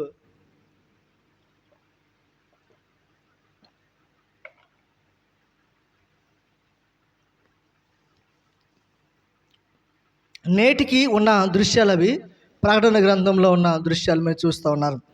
అయితే నా ప్రియమైన బిడ్డలారా, క్రీస్తు శకం 312 సంవత్సరంలో ఈ పెర్గమా ప్రాంతాన్ని అలాగే ఆ దేశాన్ని పరిపాలించే ఒక వ్యక్తి కాన్స్టెన్ అనే ఒక చక్రవర్తి ఉండేవాడు. కాన్స్టెన్ అనే చక్రవర్తి పరిపాలించేవాడు. ఎవరంటే ఆయన కాన్స్టెన్ అనే ఒక చక్రవర్తి. ఎన్నో సంవత్సరం? క్రీస్తు శకం 312 కాలంలో కాన్స్టెన్ అనే చక్రవర్తి పరిపాలించేవాడు. ఒకరోజు అంట, అక్కడ మీరు చూస్తున్నారు, ఇమేజెస్ చూస్తున్నారు, అది రోమా ప్రాంతం, రోమా పట్టణం, రోమా ప్రాంతం. ఆ రోమా ప్రాంతంలో ఈయన నివసిస్తూ ఉంటాడు. ఒకరోజు ఆయన ఒక కుర్చీలో కూర్చోనో లేకపోతే పనుకొని ఉంటే ఒక కళ వచ్చిందంట. ఏమొచ్చింది? ఒక కళ వచ్చింది ఆయనకి. కళ వచ్చి ఏమొచ్చిందంటే నా ప్రియమైన బిడ్డలారా, ఒక జెండా సిలువలాగా పైన ఒక సిలువ కనిపిస్తుంది, ఆ సిలువ కింద ఒక జెండా కనిపిస్తుందంట. సిలువ ఏమో దగదగ మెరుస్తూ ఉందంట, జెండా ఏమో నా ప్రియమైన బిడ్డలారా ఊగులాడుతూ ఉంటే, జయము, నువ్వు యుద్ధానికి వెళ్ళు, జయం నీకు వచ్చింది, జయ జీవితం పొందుకుంటావు, యుద్ధానికి వెళ్ళు, నీకు జయమే వచ్చింది, అపజయం కలగదు అని ఒక మాట ఆ దర్శనంలో చూస్తున్నాడంట, కళ చూస్తున్నాడంట. ఆయన నిద్రిస్తున్నప్పుడు కానీ ఆలోచన చేస్తూ ఇప్పుడు తలవాంచినప్పుడు నా ప్రియమైన బిడ్డలారా ఆయనకి సిలువ ఆకారం కనిపించింది. ఆ సిలువ ఆకారం కింద ఏం కనిపించింది? ఒక జెండా కింద జయము, నువ్వు యుద్ధానికి వెళ్ళు జయం పొందుకుంటాం అనే రాత వచ్చేసరికి నా ప్రియమైన బిడ్డలారా ఆలోచన చేస్తున్నాడు. వెంటనే ఇంకా నా ప్రియమైన తన సైన్యాన్ని తీసుకున్నాడు. తన సైన్యంతో పాటు కదిలాడు. తన సైన్యంతో పాటు కదిలి నా ప్రియమైన బిడ్డలారా ఎవరైతే ఆ పట్టణం మీదకి మరి శత్రువులు వస్తున్నారో, శత్రు దేశాలు వస్తున్నాయో అనేకమైన దేశస్తులను అలాగే శత్రువులను అలాగే ఊతకోత కోసేసాడు. ఇక చూడండి మట్టి పాలు చేసేసాడు, దుమ్ముతులుగా చేసేసి నా ప్రియమైన బిడ్డలారా ఆ పట్టణం అంతటిని కూడా వచ్చిన శత్రువులందరూ కూడా దుప్పిదులుగా అయిపోయారు. అంటే మట్టి పాలు అయిపోయారు నా ప్రియమైన బిడ్డలారా. ఆ పట్టణం మీదకి జై జీవితాన్ని పొందుకున్నాడు. కనుక శత్రువులను పటాపంచలు చేశాడు. శత్రువుల మీద ఆ పట్టణస్థులందరూ ఇక రోమా పట్టణంలో ఉన్న యొక్క కాన్స్టిన్ అనే చక్రవర్తికి నా ప్రియమైన బిడ్డలారా జై జీవితం పొందుకునేసరికి తనలో అప్పుడు విశ్వాసం కలిగింది. ఏంటంటే తనకేమొచ్చిందంటే కళ్ళలో చెప్పండి, ఏమొచ్చింది తన కళ్ళలో? చెప్పాలి మీరు అందరూ. ఏమొచ్చిందంటండి? సిలువ కదా. ఏమొచ్చిందంటండి? సిలువ వచ్చింది. కనుక ఈ సిలువ వచ్చేసరికి తను అనుకున్నాడు ఏంటంటే ఈ సిలువ క్రైస్తవులది కదా. నా మాట జాగ్రత్తగా ఆలోచించండి. ఏంటనండి? సిలువ ఎవరిదంటండి? క్రైస్తవులది. చాలామంది మెల్ల వేసుకుంటాం, చాలామంది చేతులు పెట్టుకుంటాం, చాలామంది ఎక్కడ కావాలంటే అక్కడ సిలువ లేనిదే లేదు కదా.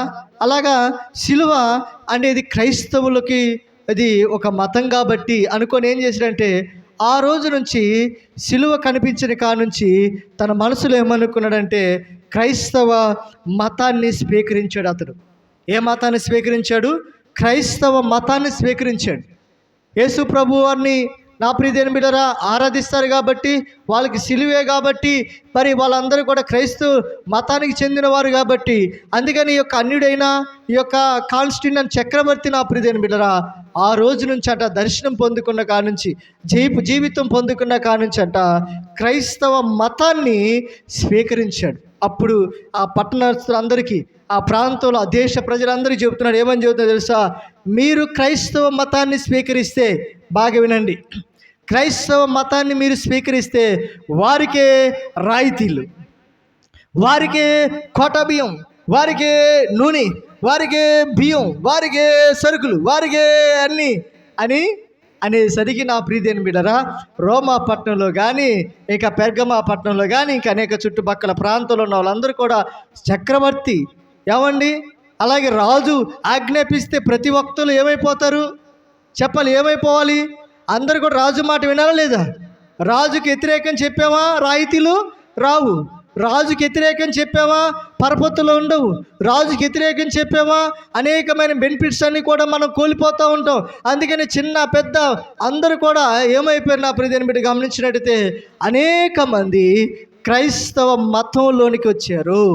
ఏమొచ్చారు? క్రైస్తవ మతాన్ని స్వీకరించారు. ఏం స్వీకరించారు? అనేకులు క్రైస్తవ మతాన్ని స్వీకరించారు. చూస్తున్నారు ప్రపంచంలో చాలామంది మీరు చూడండి క్రైస్తవ మతంలోనికి వచ్చారు, క్రైస్తవ మతాన్ని స్వీకరించారు, కానీ నిజమైన యేసయ్యను వారి హృదయంలో పెట్టుకోలేదు. ఆ మాట మీకు అర్థమైందా? తెలుగే చెప్పాను, ఇంగ్లీష్ చెప్పాను. క్రైస్తవ మతంలో అయితే వచ్చారు కానీ నిజమైన యేసయ్యను మాత్రం వారి హృదయంలోనికి చేర్చుకోవాలి. నిజమైన యేసయ్య అంటే ఎవరు? నీకోసం ప్రాణం పెట్టినవాడు, నీకోసం రక్తం కాల్చినవాడు, నీకోసం అలాగే నిన్ను ఎంతో ప్రేమించినవాడు, మరణాన్ని జయించి తిరిగి లేచిన మృత్యుంజయుడైన యేసుక్రీస్తు ప్రభువారు ఆయన్ని నీ హృదయంలోనికి, నా మనసులోనికి, నీ మనసులోనికి, మనందరి హృదయంలోనికి ఆహ్వానించుకున్నప్పుడే నిజమైన దేవుని బిడ్డలము, నిజమైన క్రీస్తు బిడ్డలము, నిజమైన క్రీస్తు సైనికులము, నిజమైన దేవుని సాక్షులుగా మనము జీవించగలమనే సత్యాన్ని మనం అర్థం చేసుకోవాలి. నా ప్రియమైన ఈరోజు చాలామంది ప్రపంచంలో క్రైస్తవులోనికి వచ్చారంటే మతాన్ని అయితే స్వీకరిస్తున్నారు కానీ నిజమైన క్రైస్తవులు కాదు, నిజమైన దేవుని బిడ్డలు కాదు, నిజమైన దేవుని బిడ్డలుగా జీవించేవారుగా ఈరోజు లేరు. ఆనాడు కాన్స్టిన్ చక్రవర్తి ఏ రీతిగా అయితే ఆజ్ఞాపించాడో నా ప్రియమైన బిడ్డలారా ఆజ్ఞ ప్రకారంగా చిన్నలు పెద్దలు అందరూ కూడా ఏం చేశారు నా ప్రియమైన బిడ్డ చూస్తూ ఉంటే అందరూ కూడా క్రైస్తవ మతాన్ని స్వీకరించారు. దేనికోసం? రాయితీల కోసం. దేనికోసం? అనేకమైన బెనిఫిట్స్ కోసం, అనేకమైన వాటి కోసం, రాయితీల కోసం క్రైస్తవ మతంలోనికి వచ్చారు. కానీ ఆ సిలువలో ఉన్న దాగి ఉన్న యేసయ్యను మాత్రం తెలుసుకోలేకపోతున్నారు. ఈరోజు చాలామంది మెడలో సిలువ వేసుకుంటాం, చాలామంది సిలువ పచ్చబొట్టు వేయించుకుంటాం, చాలామంది సిలువలు పెట్టుకుంటాం, కానీ సిలువ వైపు చూపించి వందనాలు ఇట్లా దండం పెడతాం, కానీ సిలువలో వేలాడుతున్న యేసయ్యను మాత్రం ఏనాడైనా జ్ఞాపకం చేసుకున్నావా? ఏనాడైనా తలంచుకున్నామా? ఏనాడైనా ఆశించావా? ఏనాడైనా ఆయన స్మరణ చేసావా? ఆలోచించేయండి. ఈరోజు ఉదయకాలం ప్రభు నీతో నాతో మాట్లాడుతున్న విషయాలు మీరు జ్ఞాపకం చేసుకున్న ప్రియని మీరు ఆలోచించేయండి. ఈరోజు చాలా ఇది ఎలా అయిపోయిందంటే చాలా విధానం అయిపోయింది. ఓ రోజు సహోదరి నా దగ్గరికి వచ్చింది, తల్లి వచ్చింది నా దగ్గరికి వచ్చి, మన దగ్గరికి వచ్చేది ప్రార్థనకి వచ్చి, నా ప్రియని బిడ్డరా అట్లా 2-3 వారాలు మందిరానికి రాకుండా ఆగిపోయింది. కాబట్టి నిజమే చెబుతున్నాను, నా అబద్ధం చెప్పలేదని జాగ్రత్తగా ఆలోచించండి. అయితే నా ప్రియని బిడ్డరా మందిరానికి 2-3 వారాలు రావట్లా. నేను ఇంకా వాళ్ళ ఇంటికి వెళ్ళా. అక్క, అమ్మ ఏంటమ్మా మీరు మందిరానికి రావట్లేదు, ప్రార్థనకి రావట్లేదు, వచ్చేవాళ్ళు కదా, ఎందుకు రావట్లేదమ్మా అని అడుగుతూ ఉంటే, ఏం లేదయ్యా, రేపు ఆరు వస్తా అలాగా 4-5 సార్లు వెళ్ళినప్పుడల్లా అదే చెప్తూ ఉండేది అనమాట. అయితే ఓ రోజు పని కట్టుకొని వెళ్ళా, ఫ్రీగా ఉన్నా ఆ బజారే ఆ ప్రాంతానికి వెళ్ళినప్పుడు ఎక్కడికి వెళ్ళండి, అయితే ఆమె డక్కన్ కంపెనీలో పనిచేసిద్ది. అయితే నా ప్రియదేని బిడ్డ వెళ్ళా, వాళ్ళ ఇంటికి వెళ్తే నా ప్రియదేని బిడ్డరా, అమ్మ నిజం చెప్పండి, ఎందుకు రావట్లేదు? నేను చెప్పే వాక్యాలు నచ్చట్లేదా, లేకపోతే సంఘం బాగాలేదా, ఏంటమ్మా ఇబ్బంది? ఏమంటే సంఘం బాగుందయ్యా, వాక్యం బాగా చెప్తావు, నీకంటే ఎవరు చెప్తారయ్యా, చక్కగా చెప్తావు అని బాగానే ఉంది, మరి ఎందుకు మందిరానికి రావట్లేదమ్మా అంటే, ఆమె చెప్పిన విషయం ఏంటి తెలుసా? అబద్ధం ఆడకూడదయ్యా పాస్టర్ గారి ముందు, నిజమే చెబుతున్నాను అంది. ఏంటా నిజం చెప్పమ్మా అన్న. ఆ నిజం ఏంటో తెలుసా? అయ్యా నేను ఎప్పుడు చచ్చిపోతానో తెలీదు, అక్కడికి వెళ్తే పెట్టిస్తారంటయ్యా. ఏమిస్తారంట? పెట్టిస్తారంట. నీకు దండం తెల్లే, పెట్టి అంతకైతే నేను ఇస్తా. ఏమన్నా ఆలోచించేయండి నా ప్రియమైన బిడ్డలారా.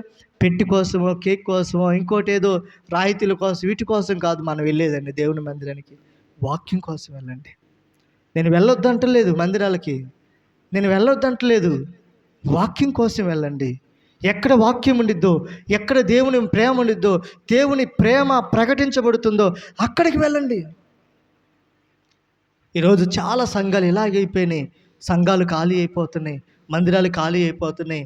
అక్కడికి వెళ్తే ఏమి ఇస్తారు? అక్కడికి వెళ్తే భోజనాలు పెడతారు, అక్కడికి వెళ్తే కేకులు ఇస్తారు, అక్కడికి వెళ్తే చచ్చిపోతే పెట్టిస్తారు, అక్కడికి వెళ్తే డబ్బులు ఇస్తారు, పింఛన్ ఇస్తారు, అవి ఇస్తారు అని చెప్పి అనేకమైన వాటి చూసి నిజమైన స్థానిక సంఘాన్ని నువ్వు మర్చిపోతున్నావేమో, నిజమైన ఆత్మల భారము కలిగిన మందిరాన్ని మర్చిపోతున్నావేమో.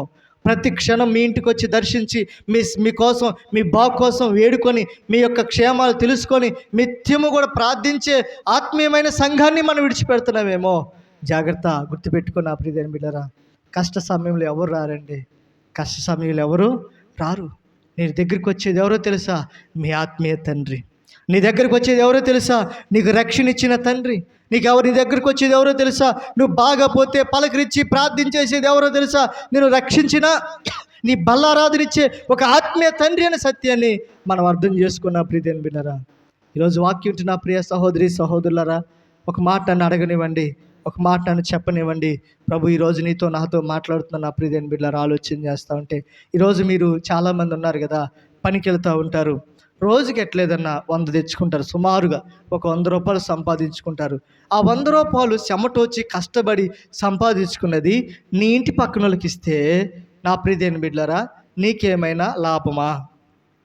నా మాట మీరు అర్థం చేసుకోండి నా ప్రియమైన బిడ్డ. అంటే ఆ రూపాయి నీ దగ్గరే పెట్టుకుంటే నువ్వు అభివృద్ధి అవుతావు. ఎక్కువ ఉంటే ఇవ్వచ్చు, తప్పులేదు, కాదంటలేదు. కానీ నీ దగ్గర ఉన్నది కష్టపడ్డావు, 100 రూపాయలు వచ్చింది, నీ కుటుంబాన్ని చూసుకోవాలి, నీ యొక్క బిడ్డలు పెంచుకోవాలి, నీ బిడ్డలకు ఆహారం పెట్టాలి, రూపాయి వెనకేసుకోవాలి. ఏదో ఒకటి వస్తువులు కదండి, ఆడపిల్ల అంటే ఏం తేవాలి? ఆడపిల్లకి ఏదో ఒకటి తేవాలిగా. మా అత్తమ్మ చెప్పింది, పెళ్ళి అయిందిగా నీకు, పెళ్ళి మర్చిపోయా, పరిశుద్ధం పెళ్ళి అయింది, ఆ ముక్కు పడుకో, ఏదో చెవు పోగులో ఏదో ఒకటి తేవాలి కదా. మా పిల్లలు, మన కుటుంబాన్ని మనం ఏం చేసుకుంటాం చెప్పండి? మన కుటుంబాన్ని ముందు మనం ఏం చేసుకుంటాం అక్క? సేవ్ చేసుకుంటాం, బలపరుచుకుంటాం, అభివృద్ధిలోని తీసుకొచ్చుకుంటాం. అవునా కదా? మనం అంతా సంపాదించిందల్లా అటు పెడతా ఉంటే వాడే మిద్దులు మెడలు కట్టుకొని కారులో బోర్లో తిరుగుతూ ఉంటే మనం ఇంకా పూరి గుడిసిలోనే ఉన్నాం. అవునా కాదంటారండి? అవునా కదా? నా మాట మీకు అర్థమైంది నా ప్రియుల? అర్థమవుతుందా? మన కుటుంబాన్ని మనం డెవలప్ చేసుకోవాలి, మన కుటుంబాన్ని మనం అభివృద్ధి చేసుకోవాలి, మన కుటుంబాన్ని మనం డెవలప్మెంట్ చేసుకున్నట్లయితే, మన కుటుంబాలు ఇంకా డెవలప్ అయితే మనమే అనేకులకు సహాయం చేస్తాం, మనమే అనేకులకు మేలు చేస్తాం, మనమే అనేకులకు మనం ఏం చేస్తాం, హెల్ప్ చేస్తాం. నా ప్రియమైన బిడ్డలారా, సంఘం విషయంలో కూడా అదే గుర్తుపెట్టుకోండి. మన సంఘాన్ని మనం పైకి తీసుకొచ్చుకోవాలి, మన సంఘాన్ని మనం బలపరుచుకోవాలి, మన సంఘాన్ని డెవలప్మెంట్ చేసుకోవాలి. అదిగో అక్కడైతే దెయ్యాలు వెళ్ళగొడతారు, అక్కడైతే ప్రార్థన బాగా చేస్తారు, అక్కడైతే వాక్యం బాగా చేస్తారు, అక్కడైతే అది పెడతారు ఇది పెడతారని కాదు.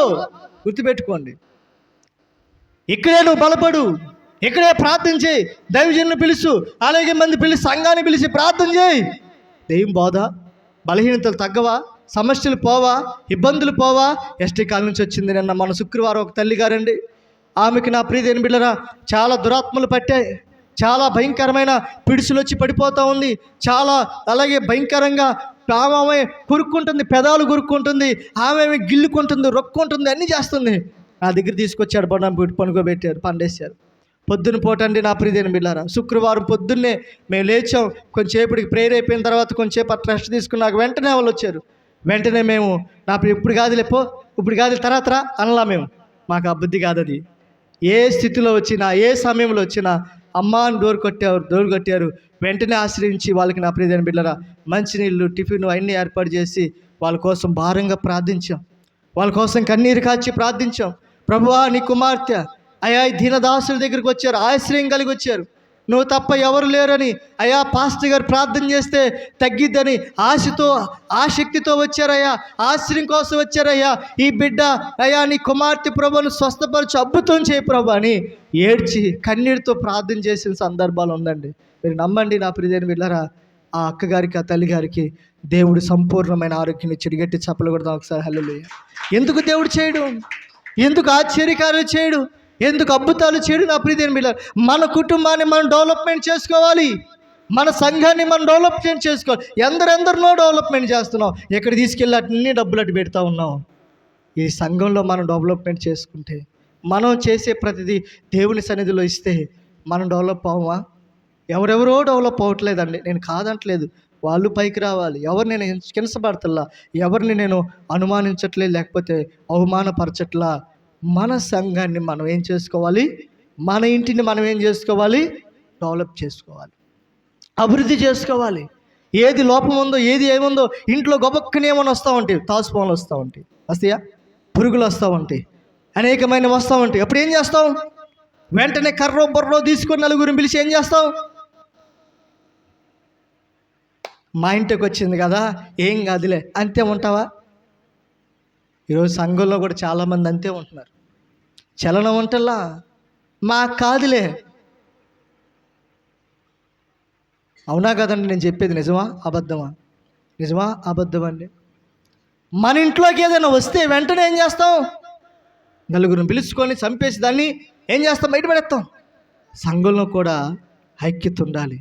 ఒక వ్యక్తి బాగా ఉన్నప్పుడు వచ్చినప్పుడు, ఒక వ్యక్తి నిస్సహాయ స్థితిలో వచ్చినప్పుడు, ఒక వ్యక్తి అనున్న పరిస్థితుల్లో మరి మనల్ని మందిరంలో ఆశ్రయించినప్పుడు నా ప్రియరా భారంతో ప్రార్థన చేయాలి, ఒకరి కోసం కలిసి ప్రార్థన చేయాలి. పాప కోసం కూడా, అమ్మ పేరేందమ్మా, శ్రావణి కోసం కూడా ప్రార్థన చేసాం, సంఘం అంతా ప్రార్థన చేసాం.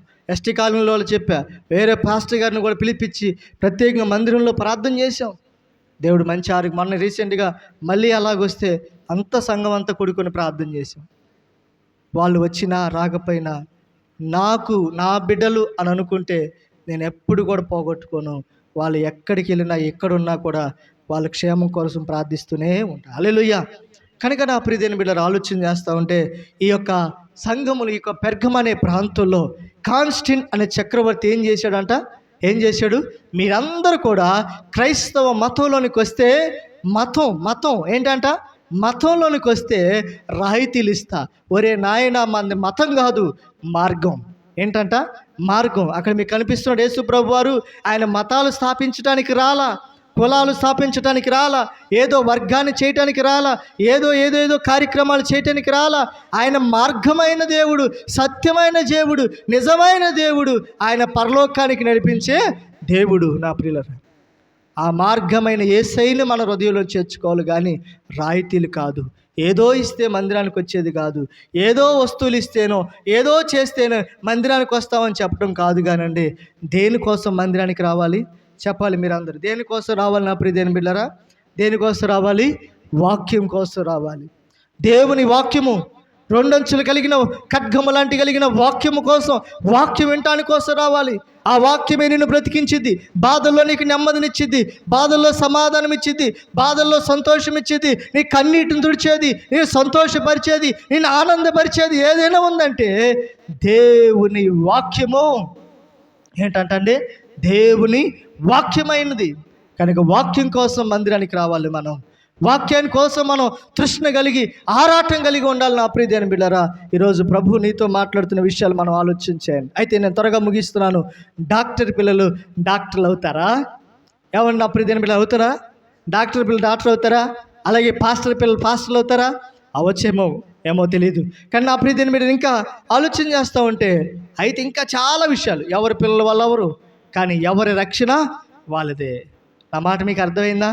డాక్టర్ పిల్లలు డాక్టర్లు ఎవరు, పాస్టర్ పిల్లలు పాస్టర్లు ఎవరు, లేకపోతే యాక్టర్ పిల్లలు యాక్టర్లు ఎవరు, లేకపోతే ఇంకా డాన్సర్ పిల్లలు డాన్సర్లు ఎవరు, లేకపోతే ఇంకా ఎన్నో రంగాల్లో మనం చూస్తూ ఉంటారు.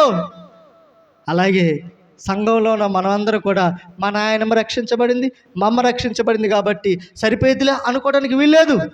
ఎవరి రక్షణ వాళ్ళది, ఎవరి రక్షణ వాళ్ళది, ఎవరి రక్షణ వాళ్ళదనే సత్యాన్ని మీరు అర్థం చేసుకున్న ప్రియ దేవుని బిడ్డలారా. అయితే ఈ సంఘంలో దేవుడు ఎలా మాట్లాడుతున్నారో చూద్దాం రండి. సాతాను సింహాసనం ఉన్న స్థలములో నీవు కాపురమ్మన్నావు నేను ఎరుగుదును, మరియు సాతాను కాపురమ్మన్న స్థలములో నాయందు విశ్వాసి అయి ఉండి నన్ను గురించి సాక్షి అయిన అంతిపోయిన వాడు మీ మధ్యను చంపబడిన దినములో నీవు నా నామమును గట్టిగా చేయబట్టి నా అందరి విశ్వాసమును విసర్జింపలేదని నేనెరుగుదును అని సంఘముతో దేవుడు మాట్లాడుతున్నాడు. నా ప్రియ దేవుని బిడ్డలారా, ఎంత గొప్ప అద్భుతమైన మాట మీరు ఆలోచించే నా ప్రియ దేవుని బిడ్డలారా. కనుక వాక్యం వింటున్న నా ప్రియ సహోదరి సహోదరులారా, సంఘమును దేవుడు ఎలా మెచ్చుకున్నాడు చూడండి.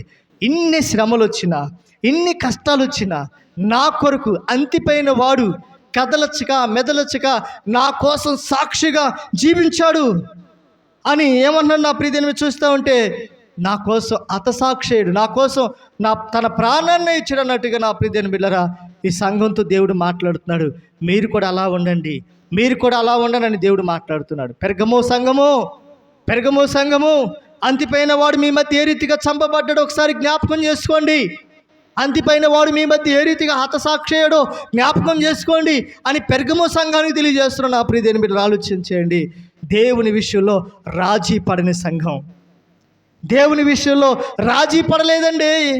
ఈ అంతిపైన వాడు కానీ లేకపోతే ఇంకా అనేక మంది విశ్వాసులు కానీ దేవుని విషయంలో కొందరు రాజీ పడలేదు. ఈరోజు నువ్వెందుకు రాజీ పడాలి? ఈరోజు నువ్వెందుకు చిన్న దానికి రాజీ పడిపోతున్నావు? ఎందుకు నా ప్రియ దేవుని బిడ్డలారా ఆలోచించేయండి. నేను ఒక వీడియో చూశాను నా ప్రియ దేవుని బిడ్డలారా. ఒక పోలీస్ ఆఫీసర్ కొంతమంది స్టూడెంట్కి కొంత తరిదీపిస్తున్నా అంటే ట్రైనింగ్ ఇస్తూ ఉన్నాడు. పోలీస్ ఆఫీసర్ కొంతమంది స్టూడెంట్స్కి ఒక స్కూల్లోకి వెళ్ళాడు. స్కూల్లో ఎక్కడికి వెళ్ళారంటే లేడీస్ ఆమె నా ప్రియ దేవుని బిడ్డలారా ఆమె కొంతమంది గర్ల్స్కి కొన్ని హెచ్చరికలు తెలియజేస్తూ ఉంది. ఏమని తెలియజేస్తూ ఉందంటే, అమ్మాయిలు మీరు జాగ్రత్తగా ఉండండి, మీరు చక్కగా ఇప్పుడు 10th ఇంటర్ డిగ్రీ ఇంకా పై కోర్సులకు వచ్చారు, చాలా ఉన్నతమైన స్థితిలో ఉన్నారు, కానీ ఎక్కడైనా కూడా మిమ్మల్ని మోసపోయే సమయాలు చాలా దగ్గరకు ఉన్నాయి, జాగ్రత్తగా ఉండండి. ఏది కూడా మీరు చాలా జాగ్రత్తగా చెప్తుంది. ఏం చెప్తుంది అప్పిదేని బిడ్డ చేస్తే చాలామంది అంటూ ఉంటారు, నీకు ఉద్యోగం ఇప్పిస్తాను, నీకు పని ఇప్పిస్తాను, నేను అది చేస్తాను ఇది చేస్తాను, లేకపోతే ప్రేమ నయ్యని చెప్పేసి నేను పెళ్లి చేసుకున్నాయని చెప్పేసి మెల్లిమెల్లిగా మాట్లాడి నీ యొక్క వీడియో కాల్ తీపిస్తారు. వీడియోతో మాట్లాడుతూ అలా దగ్గర అయిపోయి నీ యొక్క చూపించకూడని యొక్క ఫొటోస్ వీడియోస్ అన్నీ కూడా చూపించేయమంటారు. ఎటు నేను పెళ్లి చేసుకుంటా కదా, నీకు ఉద్యోగం ఇప్పిస్తా కదా, అది చేస్తా ఇది చేస్తా కదా, ఓన్లీ వీడియోలోనే కదా అనుకుంటే వాడు ఏమో చేస్తాడు, స్క్రీన్ షాట్ చేస్తాడు. ఏం చేస్తాడు? ఇవన్నీ కూడా స్క్రీన్ షాట్ చేసి బెదిరిస్తూ ఉంటాడు. ఇలాగ చాలామంది బారిన పడిన వాళ్ళు, కొంతమంది చెప్పుకున్న వాళ్ళు ఉన్నారు, కొంతమంది చెప్పుకోలేని వాళ్ళు ఉన్నారు, కొంతమంది సూసైడ్ చేసుకుని చచ్చిపోయిన వాళ్ళు ఉన్నారు. ఈ బాధలు భరించలేక ఇవన్నీ కూడా చెప్పినప్పుడు స్టూడెంట్స్లో ఒక చైతన్యం వచ్చింది. నిజమే, ఈరోజు చాలామంది ఆడపిల్లలు అలాగే మోసపోతున్నారు. చాలామంది ఆడపిల్లలు ఈరోజు అనేక రీతిలుగా మాయదారమైన మాటలకు లోనైపోయి, ఆడు చెప్పే మాటలకు లోనైపోయి చాలా విధాలుగా మోసపోతున్నారు. ఈరోజు చూపించుకొని అన్నీ చూపిస్తూ, మాట్లాడకూడనివన్నీ మాట్లాడుతూ ఎన్నో విషయాలు ఈరోజు చాలామంది చెల్లెళ్ళు అక్కలు బజారు పాలవుతున్నారు, రోడ్డున పడుతున్నారు. అన్ని వీడియోలు పెట్టి ఫోటోలు పెట్టి అన్నీ వాటి డబ్బులు బాగా సంపాదించుకున్నాడు. జాగ్రత్త నా ప్రియమైన బిడ్డలారా, నీ శరీరము, నీ యవ్వన జీవితము నీ భర్తకు అంకితము, నీ భార్యకి అంకితము, ఎవరికి అంకితం కాదు. గుర్తుపెట్టుకుని దేవుడు ఎంతో ఎంతో శ్రేష్టమైన దేహాన్ని నీకు ఇచ్చాడు. ఇది విలువైన దేహం, విలువైన శరీరం కనుక ఇది భార్య భర్తల బంధత్వంగా దేవుడు ఏర్పాటు చేశాడు. కనుక అన్ని విషయాల్లో కూడా దేని విషయంలో రాజీ పడొద్దు. దేవుని విషయంలో ఎక్కడ కూడా రాజీ పడొద్దు. రాజీ పడదామా? రాజీ పడొచ్చా? చెప్పండి నా ప్రియమైన బిడ్డలారా. రాజీ పడకూడదు దేని విషయంలో కూడా నా ప్రియమైన బిడ్డలారా. కనుక ఇక్కడ ఆలోచన చేస్తూ ఉంటే నా ప్రియమైన బిడ్డలారా, రాజీ పడలేని విశ్వాసులు, ఒక మంచి భక్తి కలిగిన వారు, ప్రభు కోసం నిలబడిన వారు, ప్రభువుకు సొంత రక్షకునిగా అంగీకరించిన ప్రాంతం నా ప్రియమైన బిడ్డలారా, ఎన్ని శ్రమలు వచ్చినా, కొంతమంది అనుకుంటాం శ్రమలు రాగానే దేవుని విడిచిపెడతాం, శ్రమలు రాగానే, బాధలు రాగానే, ఇబ్బందులు రాగానే ఏమైపోతాం? అమ్మో నీకే పోతాయి, ఊరోళ్ళు అందరికీ లేని శ్రమలు నీకే ఉన్నాయి, నీటి పక్కన వాళ్ళకి లేవా? ఏది ఎదురింటి వాళ్ళకి లేవా? ఏమండి చెప్పండి, లేవా? అందరికీ ఉన్నాయి శ్రమలు, లేవా? పౌలు గారు అంతటి గొప్ప దైవజనుడికే శ్రమలు వచ్చినాయి. అవునా కాదంటారండి? అదిగో ఎట్ట శ్రమలు అయ్యి చూడండి, సిలువలో ఎలాడదెత్తున్నారు వాళ్ళు చూడండి, తాళ్ళు చేతులు కట్టేసి ఎంత కావాలను హతసాక్షులు అయిపోయారు చూడండి. ఎన్ని శ్రమలు వచ్చిన దేవుణ్ణి విడిచిపెట్టలేదు. దేవుని కోసం రాజీ పడిన వాళ్ళు. శ్రమ దినమందు నీవు కృంగినెడల నీవు చేతగాని వాడివి గుర్తుపెట్టుకో నా ప్రియమైన బిడ్డలారా, ఆలోచించాను. కనుక ఈ పెర్గమ సంఘానికి దేవుడు ఏ రీతిగా మెచ్చుకుంటున్నాడంటే, ఒకటి నా ప్రియమైన బిడ్డ ఎలా ప్రత్యక్షమేడంట, ఎలా అంటే ఖడ్గములాగా, ఎలా అంటే వాక్యం అనే ఖడ్గములాగా ప్రత్యక్షమయ్యాడు. రెండోదిగా ఏం చెప్పాను? మెచ్చుకుంటున్న విధానం. ఈ సంఘాన్ని ఎలా మెచ్చుకున్నాడు నా ప్రియమైన బిడ్డలారా? ఎన్నో కష్టాలు వచ్చినా, ఎన్ని శ్రమలు వచ్చినా, ఎన్ని హింసలు వచ్చినా సాతానుడు సింహాసనం వేసి కూర్చున్నాడంట. ఆ సంఘంలో సాతానుడే కాపురం చేస్తున్నాడంట. అలాంటి పరిస్థితుల్లో సంఘం ఎంత విశ్వాసంగా ఉందో, ఎంత నమ్మకంగా ఉందో, ఎంత భక్తి జీవితంలో ఎదిగిందో ఆలోచించేయండి నా ప్రియమైన బిడ్డలారా. ఈరోజు నువ్వు నేను మనం కూడా అలా ఉండాలని దేవుడు తెలియజేస్తున్నాడు. సాతానుడు మనల్ని ఎన్ని గలిబిలు చేసినా పక్కు తప్పించాలని, సంఘానికి రానికొని చేయాలని, ప్రార్థనకి రానికొని చేయాలని, ప్రార్థన చేయనికొని చేయాలని, పాటలు పాడకుండా చేయాలని ఎన్నో విధాలుగా తప్పించే ప్రయత్నం చేసినా నీ విశ్వాసం మాత్రం వెనకడుగు వేయొద్దు, నమ్మిక మాత్రం ఉంచుము. నా ప్రియమైన దేవుడు నీ జీవితంలో అద్భుతము చేస్తాడు, నీ జీవితంలో అద్భుత కార్యము దేవుడు చేస్తాడు. అలాంటి సంఘాన్ని దేవుడు ప్రత్యక్షమై మాట్లాడుతున్నాడు. నా ప్రియమైన బిడ్డలారా, ఈ సంఘాన్ని తెలియజేస్తున్నాడు. ఏమని తెలియజేస్తా తెలుసా? అలాంటి మంచి సంఘం, నేను ముగిస్తున్నాను, అలాంటి మంచి ప్రేమ కలిగిన మందిరం సంఘం. ఈ సంఘంలో నా ప్రియమైన అంతిపైన వాడు ఎప్పుడైతే చనిపోయాడో, ఒక భక్తి కలిగిన వ్యక్తి ఎప్పుడైతే చనిపోయాడో, ఒక భక్తి కలిగిన ఒక విశ్వాసి ఎప్పుడైతే చనిపోయాడో, చంపవేయబడ్డాడో, ఆ తర్వాత నుంచి సంఘంలో కొన్ని గలిబిళ్ళు వచ్చినాయి. ఆ తర్వాత నుంచి సంఘంలో కొన్ని ఇబ్బందికరమైన పరిస్థితులు వచ్చినాయి. ఏమొచ్చిందో, ఏ బోధ వచ్చిందో, ఏం జరుగుతుందో, ఏమి సంభవించబోతుందో, సంఘంలో ఏమైందో, ఇవన్నీ వచ్చే వారం చెప్పుకుందాం వద్దంటారా?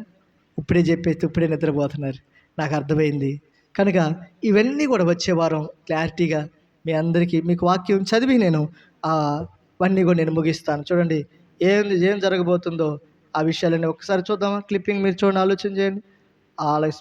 చూడండి, అయినను 13వ వచనంలో 14 అయినను నేను నీ మీద కొన్ని తప్పుదులు మోపవలసి ఉన్నది.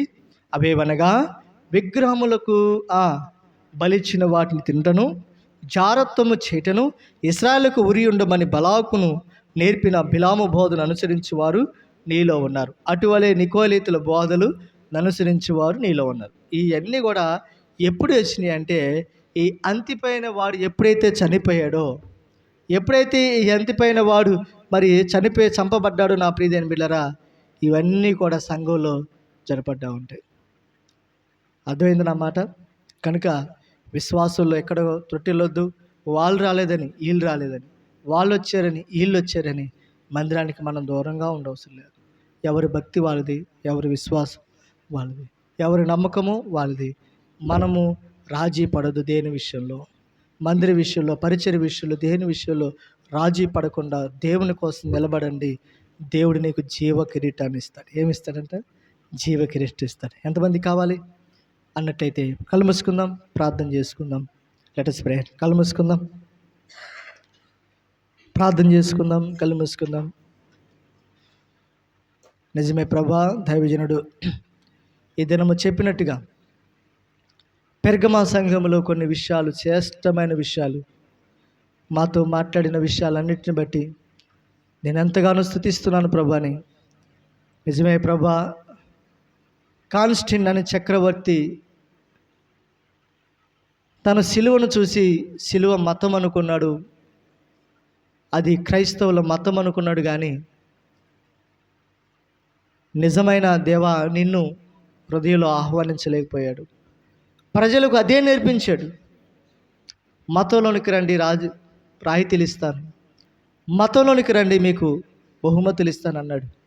ఈరోజు చాలామంది అలాగే ఉండిపోయాము ప్రభా.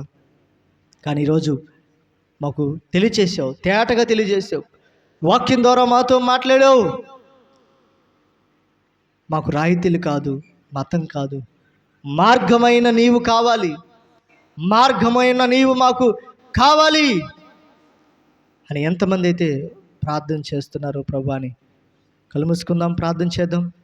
నా కోసం ప్రార్థన చేయండి అన్న, నా కోసం ప్రార్థన చేయండి. మీ కుడి చేతుల పైకి చూపిస్తారా? మీకోసం ప్రార్థన చేస్తాను.